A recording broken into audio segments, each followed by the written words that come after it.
Guys ఈ వీడియోలో మనం మీరెప్పుడు వినండి టాప్ 4 అమేజింగ్ ఫ్యాక్ట్స్ని తెలుసుకుందాం. ఫ్యాక్ట్ నెంబర్ 1, భూమిలోని లోపల భాగం వచ్చేసి సూర్యుని కంటే చాలా వేడిగా ఉంటుందట. దీని యొక్క టెంపరేచర్ దాదాపు 5400 డిగ్రీ సెల్సియస్ ఉంటుంది. ఫ్యాక్ట్ నెంబర్ 2, గైస్ ఆక్టోపస్ చాలా తెలివైనది. ఏకంగా దీనికి 3 గుండెలు ఉంటాయి అండ్ దీని రక్తం వచ్చేసి బ్లూ కలర్లో. ఇది ఎంత తెలివైందంటే ఇది ఏకంగా జార్స్ యొక్క మూతను ఓపెన్ చేయడం, పజిల్స్ని సాల్వ్ చేయడం అండ్ కొన్ని టూల్స్ని కూడా యూజ్ చేయగలదంట.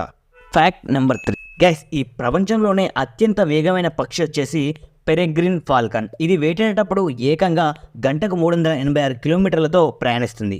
ఫ్యాక్ట్ నెంబర్ 4, గైస్ మొత్తం ఇంగ్లీష్లోనే చాలా పెద్ద పదం వచ్చేసి నిమోనో అల్ట్రా మైక్రోస్కోపిక్ సిలికో వోల్కానో కోనియోసిస్. ఇది ఒక వ్యాధి పేరు. ఈ వ్యాధి సిలికా యొక్క పౌడర్ను మనం పీల్చుకున్నప్పుడు వస్తుంది. మీకు కనుక ఈ ఫ్యాక్ట్స్ నచ్చినట్టయితే వెంటనే మా ఛానల్ని సబ్స్క్రైబ్ చేసుకోండి అండ్ ఇలాంటి ఎన్నో ఇన్ఫర్మేటివ్ వీడియోస్ కోసం మా ఛానల్ని సపోర్ట్ చేయండి.